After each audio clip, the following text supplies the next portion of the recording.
persoalan domestik.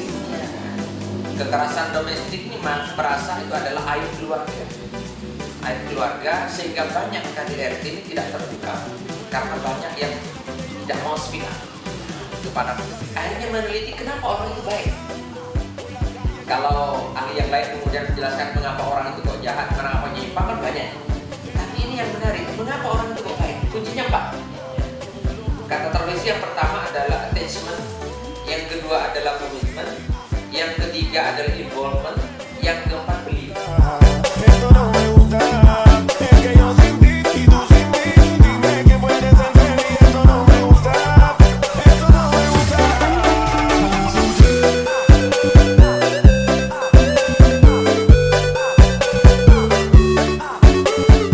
Assalamualaikum warahmatullahi wabarakatuh. Halo Sobat Ika Wika dimanapun Anda berada. Jumpa kembali bersama saya Ana Sopana di Ika Wika Talk, Inspiring with Expert. Kali ini saya akan berbincang tentang tema yang sedang hangat di jagat maya, yaitu tentang KDRT, kekerasan dalam rumah tangga. Apa dan bagaimana tentang KDRT? Kali ini saya akan kedatangan tamu yang pastinya istimewa. Beliau adalah pakar pidana dari Fakultas Hukum Universitas Widyagama Malang.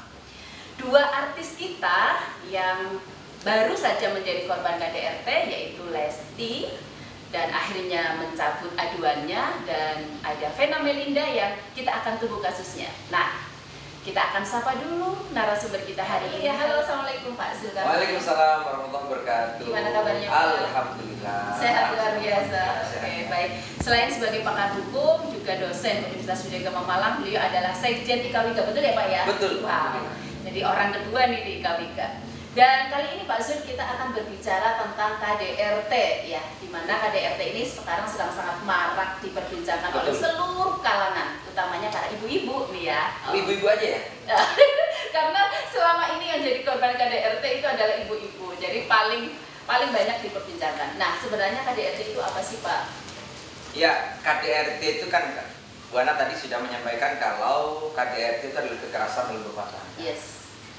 Apa itu sih kekerasan? Ya, dalam konteks ini adalah setiap tindakan ya, baik fisik maupun non fisik yang membuat orang itu cedera, membuat orang itu jadi tidak bisa trauma untuk melakukan sesuatu, atau dia merasa terpersekusi, kemudian atau membuat orang dia jadi terlantar atau tidak terurus, sehingga korbannya itu bisa mengalami luka, bisa mengalami gangguan psikologis, bisa mengalami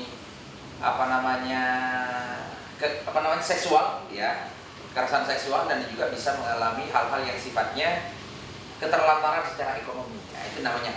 Apabila itu pelakunya adalah anggota rumah tangga, anggota rumah tangga bukan hanya suami, istri, bapak dan anak, tapi juga pembantu bisa.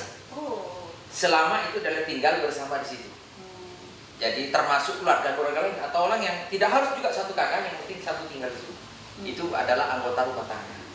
Apabila pelakunya itu adalah salah satu anggota dari, maka disebut dengan KDRT. Nah, selama ini kan banyak yang jadi korban perempuan dan anak nih Pak. Kenapa Pak? Di masyarakat itu jarang sekali orang membicarakan KDRT di sisi yang lain, tapi lebih pada ke perempuan, dan perempuan yang paling banyak. Kenapa Pak? Lebih. Ya, memang faktanya memang secara kuantitatif memang banyak korbannya adalah istri maupun anak, ya. Orang tua terhadap anak, paling banyak adalah suami terhadap istri, suami terhadap istri. Karena memang dari segi power mungkin ya laki-laki itu mungkin lebih kuat, atau kemudian distigmakan bahwa laki-laki itu sebenarnya meskipun lemah jadi kuat karena apa? Bahwa suami itu kepala keluarga, orang nomor satu di keluarga, sehingga yang tidak punya kepekaan bagaimana membangun rumah tangga bisa jadi dia arogan, sehingga banyak yang terjadi demikian.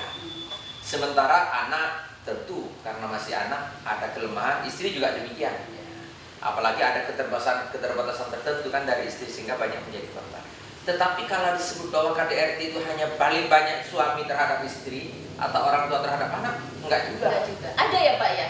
Saya sejak lahirnya Undang-Undang 23 tahun 2004, Ini undang-undangnya KDRT itu tentang penghapusan kekerasan dalam rumah tangga itu, saya meneliti di berbagai daerah di Jawa Timur. Saya menemukan di satu daerah itu justru suami menjadi korban dari KDRT. Menarik sekali nih ya, Sobat Ika Wika. Gimana itu? Jadi setelah saya teliti ya,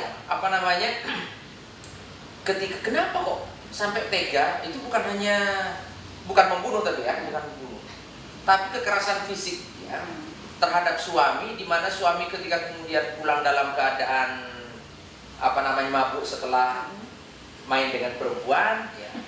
Kemudian, dan itu kesekian kalinya, kemudian nyampe rumah suaminya pulas, si istrinya masak di dapur, dan masaknya tengah malam karena atas permintaan suami yang baru pulang. Kemudian begitu kok ngiris mungkin ya bahan-bahan untuk dimasak, kok terpikir ngiris punya suami. Sehingga suaminya kemudian itu, begitu suaminya terbangun dan sudah dalam keadaan putus.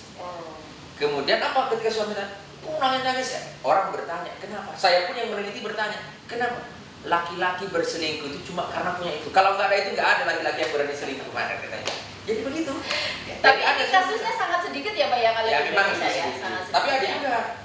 Ada yang psikis. Saya menjadi ahlinya ya, memberikan keterangan ahli di salah satu proses penyidikan di satu kepolisian di Jawa Timur ya masih daerah dekat-dekat sini lah. Bahwa suami itu merasa menjadi korban KDRT oleh istrinya. Gara-gara si suami ini merasa sudah membiayai semua perkawinannya, pesta di mana-mana, kok istrinya ini nggak manut. Akhirnya ditegur oleh suami, ya kalau kamu tidak mau manut, tidak mengakui, tidak menghormati aku sebagai suami, ya sudah, kita cerai, kembalikan semua biaya-biaya keluarga. Gara-gara istrinya ngomong, anjing kamu mas. Nah, itu aja sampai begitu. Suaminya kemudian merasa dilecehkan dan merasa mengalami kekerasan psikologis.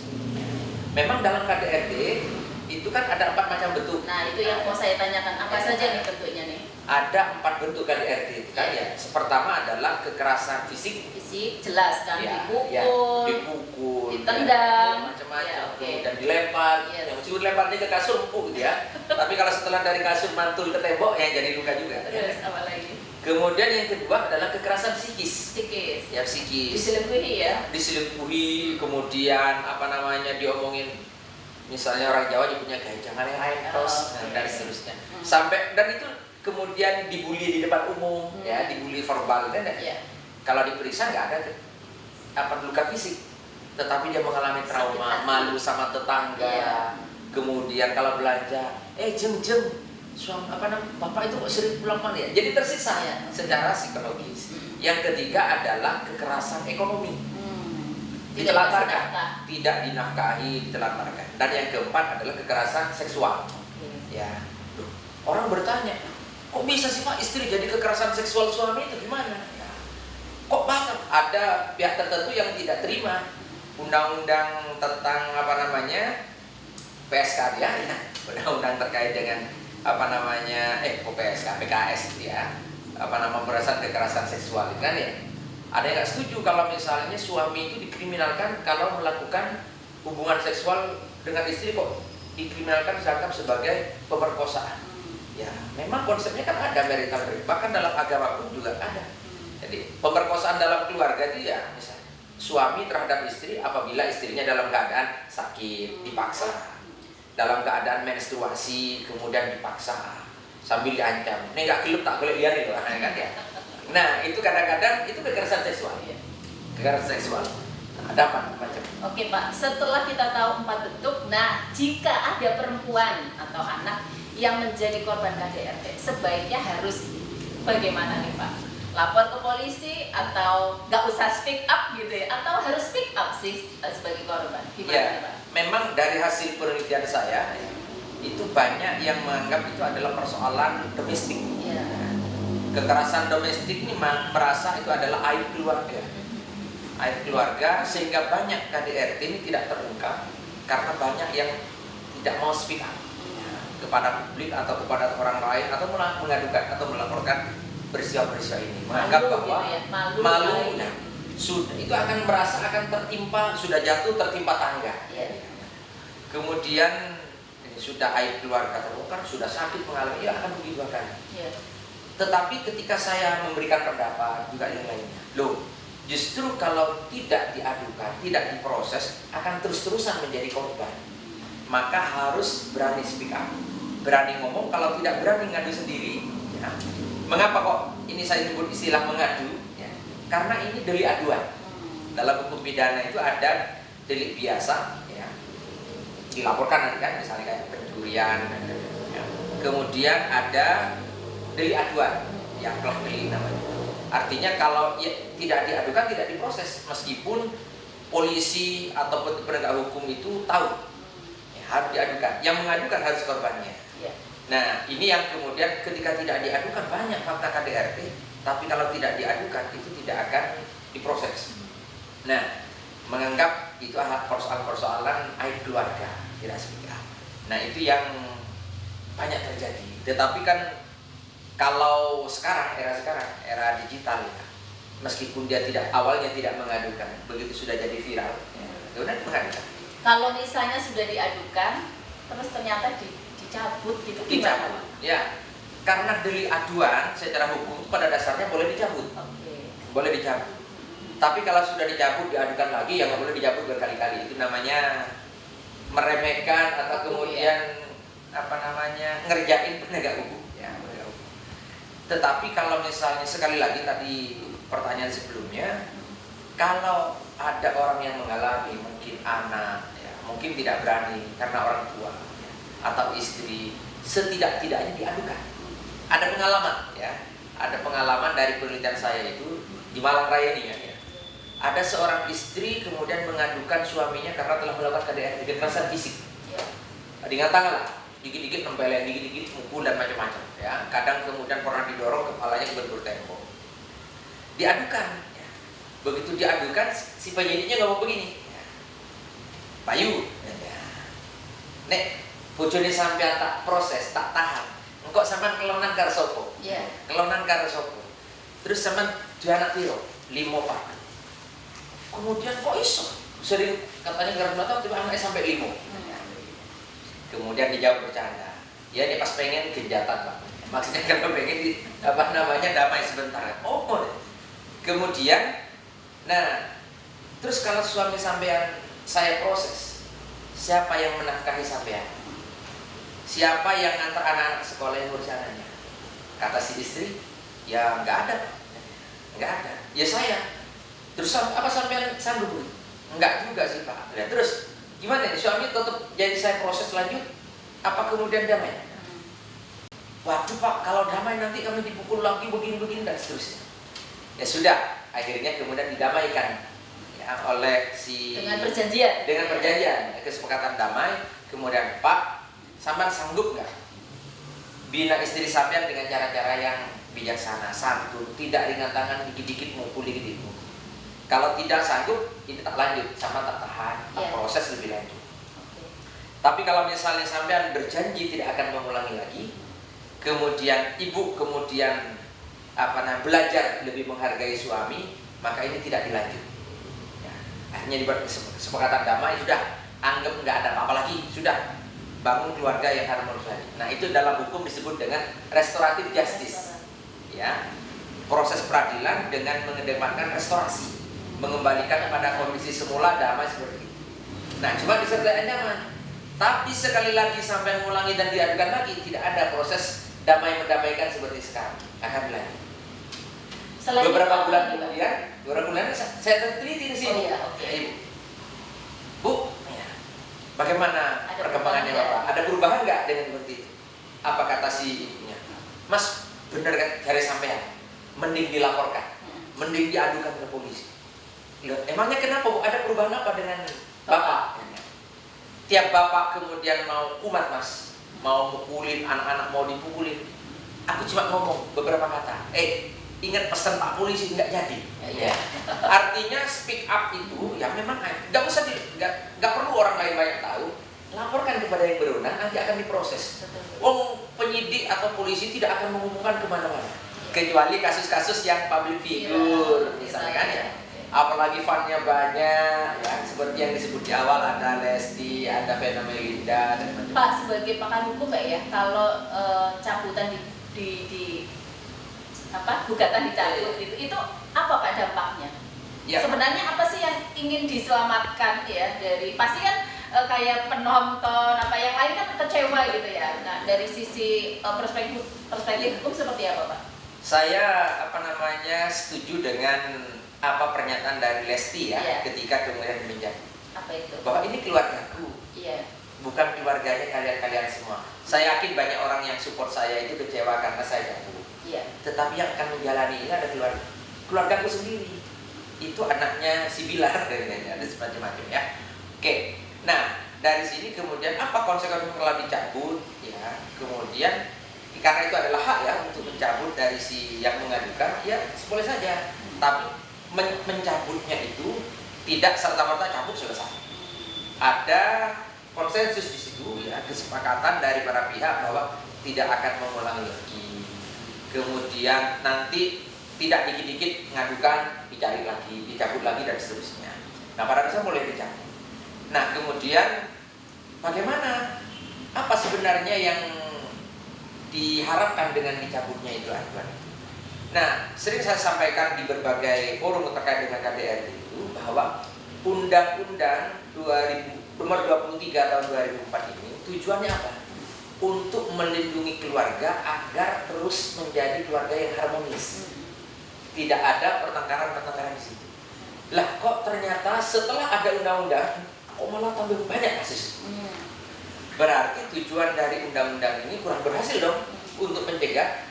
Maka kemudian dalam penerapannya meskipun ada ancaman pidananya tidak serta-merta ini diterapkan apa adanya. Tidak semuanya dikriminalkan di proses. Kalau kemudian ternyata dengan pendekatan kekeluargaan dan bisa kembali lagi itu, kemudian bisa harmonis lagi demi keluarganya sendiri, kemudian anak-anaknya, maka itu akan tujuan yang lebih dicari. Oke. Jadi sebenarnya dari sisi hukum nggak ada masalah ya? Nggak ada masalah. Walaupun fansnya kecewa karena merasa ini kok kecewa. Sudah dianiaya kok masih dimaafkan kan? Ya. Gitu ya.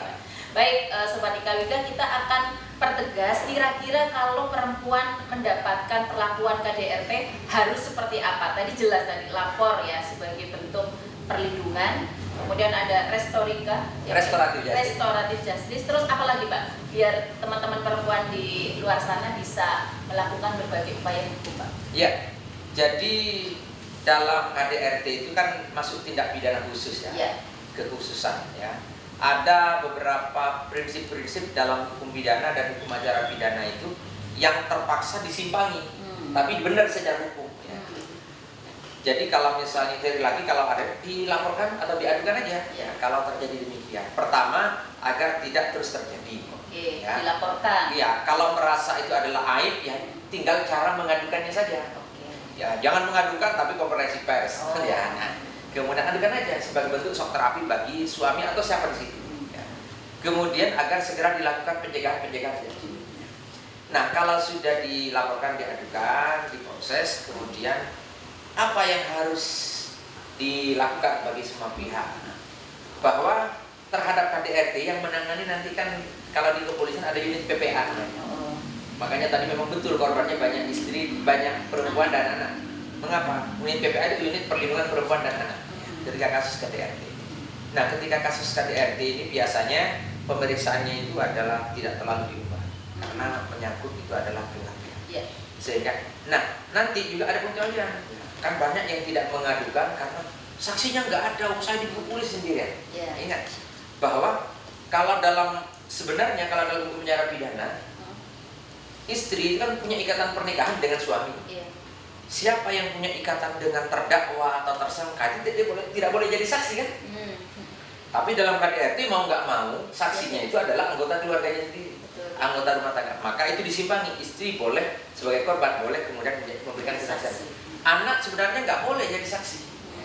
Tapi kemudian dalam KDRT boleh. Tapi kemudian ada bentuk alat bukti yang lain seperti keterangan dari ahli psikologi misalnya kalau itu adalah terkait dengan gangguan psikis. Kalau ada namanya ahli di bidang kedokteran untuk memberikan visum terhadap adanya zina. Sehingga dengan demikian sekali lagi dengan dilaporkan ya, agar kemudian hukum itu bisa ditegakkan. Tujuannya apa hukum itu? Mencegah agar tidak terjadi. Sehingga terjadi namanya deterrent effect, efek jerah. Efek jerah bagi si pelaku, ya. Dan juga ada special deterrent effect bagi si pelaku, ya, agar jerah. Ada juga namanya general deterrent effect. Efek jerah bagi masyarakat umum. Ojo sampai aku nanti seperti Ferry Irawan misalnya kan ya, dan macam-macam ya. Langsung miskin, Pak. Ya. Kemudian ya apalagi public figure ya, atau misalnya content creator. Ya begitu kemudian bermasalah secara khusus, sudah followernya, subscribernya bisa jadi unsubscribe semua jadinya. Kemudian yang semula like menjadi online. Jadi nggak usah takut ya, harus dilaporkan biar ada efek jerah, biar kita mendapatkan perlindungan. Oke, terakhir nih Pak ya, buat para perempuan di luar sana, kira-kira harus seperti apa biar kita tidak menjadi korban KDRT nih Pak? Ya tentu saja ya, kalau di rumah tangga harus saling sama-sama menjaga ya. Kemudian menjaga peran masing-masing.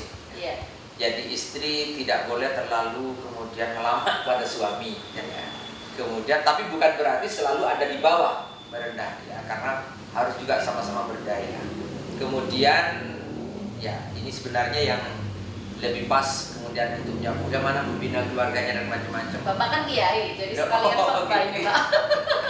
Sekalian khotbah. Jadi bagaimana sama-sama menjaga perannya masing-masing, punya peran masing-masing. Baik sebagai anak dan apa pemicu-pemicunya itu kan banyak. Apa itu, Pak? Pemicu-pemicu itu kalau bisa ya apa dihindari. Misalnya kurang komunikasi. Misalnya juga sering ngomong kasar, atau kemudian yang hal-hal yang memicu misalnya paling banyak kan ekonomi.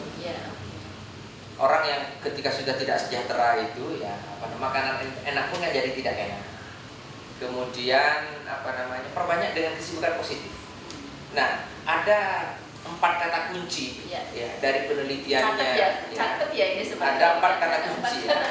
4 kata kunci dari penelitiannya, namanya Travis Hirsi. Travis Hirsi sebenarnya kalau tidak salah seorang dokter. Kemudian dia penasaran kenapa sih kok orang itu banyak jahat, tapi banyak juga yang tidak berperilaku menyimpang. Cuma Travis Hirsi ini kalau meneliti yang jahat, yang menyimpang, katanya terlalu banyak. Bisa jadi jawabannya nggak valid. Akhirnya meneliti kenapa orang itu baik. Kalau ahli yang lain kemudian menjelaskan mengapa orang itu kok jahat, mengapa menyimpang kan banyak. Tapi ini yang menarik, mengapa orang itu kok baik? Kuncinya 4. Kata Travis yang pertama adalah attachment, yang kedua adalah commitment, yang ketiga adalah involvement, yang keempat belief. Ya, attachment itu apa? Ternyata, Mas, kenapa sampean kok nggak jahat? Teman-temannya suka narkoba, banyak yang melakukan penyimpangan termasuk KDRT. Apa katanya? Sorry, aku ini muslim, dalam agamaku dilarang. Sorry, aku ini pelayan di gereja. Kalau aku lakukan penyimpangan itu, maka itu merusak reputasiku. Sorry, aku misalnya ini adalah pimpinan organisasi nasional yang dimana orang menyorot aku. Menyorot aku. Kalau aku berperilaku menyimpang, maka hancurlah reputasiku. Jadi terikat, yang pertama attachment, terikat pada sesuatu yang nilai positif. Misalnya aku alumni kampus ini, aku alumni SMA ini, aku alumni pondok ini dan seterusnya ya. Saya pengurus NU. Ya, saya pengurus organisasi NU Muhammadiyah. Jadi terikat pada lembaga, institusi atau sesuatu yang positif itu menghindarkan dirinya untuk melakukan menyimpang. Atau bisa jadi kalau misalnya saya ingat sama MUI loh, masa kan ya? Ini malu kan? Nah yang kedua adalah komitmen. Komitmen itu artinya menyatakan diri bahwa hidup itu bukan untuk saat ini, tetapi hidup kita di masa depan. Misalnya orang yang pengen jadi PNS misalnya di kemudian hari, anak-anak itu, maka dia harus membebaskan diri dari narkoba. Kenapa? Kalau saya melakukan penyimpangan, saya menghancurkan masa depan. Lebih penting lagi adalah hidup kita sebenarnya itu kan di akhirat. Jadi ngapain saya melakukan itu? Sementara saya kalau melakukan menyimpang itu sama aja untuk kebutuhan sekarang. Maka saya lakukan ini untuk yang masa depan. Yang ketiga adalah involvement. Artinya, kenapa kamu ditanya, kenapa kok nggak menyimpang? Misalnya ditanya, konteks ini KDRT, mengapa istrinya sampean melakukan begini, sampean kok adem aja aja? Anak-anak sampean begitu sudah. paling ya sudah dibina. Apa katanya jawabnya? Nggak sempat. Nggak sempat maksudnya berperilaku menyimpang ini, nggak sempat. Boleh sudah atau berperilaku menyimpang. Jadi orang yang sibuk dengan kegiatan positif, nah kayak Bu Ana ini kan kesibukannya luar biasa. Nggak sempat mikir yang jelek-jelek kan, yang negatif. Bangun tidur mikir urusan kampus, bangun tidur urusan ini. Di sela-sela itu mikir IKWIGA misalnya. Kemudian di sela-sela mikir urusan-urusan sosial, apalagi terlibat di organisasi internasional misalnya dia. Kemudian punya kesibukan ini, sehingga nggak sempat kata Travis. Nah, yang terakhir ini belief, artinya apa? Ketika kita menganut kepercayaan tertentu, ya percayaan tertentu, bahwa kenapa kok saya nggak melakukan? Saya tidak ada tempat di dunia ini untuk melakukan menyimpang apa? Kesana Tuhan. Kemudian, nah kalau dibawa pada persoalan religius, maksudnya religi, yang keempat-empatnya meskipun dari hasil penelitian yang muslim misalnya, ini sangat Islami. Ya. Yang keempat ini yang disebut dalam Islam itu disebut dengan ihsan. Ihsan. Ya, kata Nabi, mahwal ihsan. Ketika malaikat datang ke Nabi kemudian tanya, Muhammad, ya, akhbirni mahwal ihsan. Kabarkan aku, beritahu aku tentang apa itu ihsan. Dijawab, anta budullah karena kata rohu fa'ilam takut tarahu innahu ya. Ihsan itu adalah engkau berbuat baik, beribadah kepada Tuhan seolah-olah engkau melihat Tuhan, sehingga engkau nyaman beribadah, engkau takut untuk menyimpang.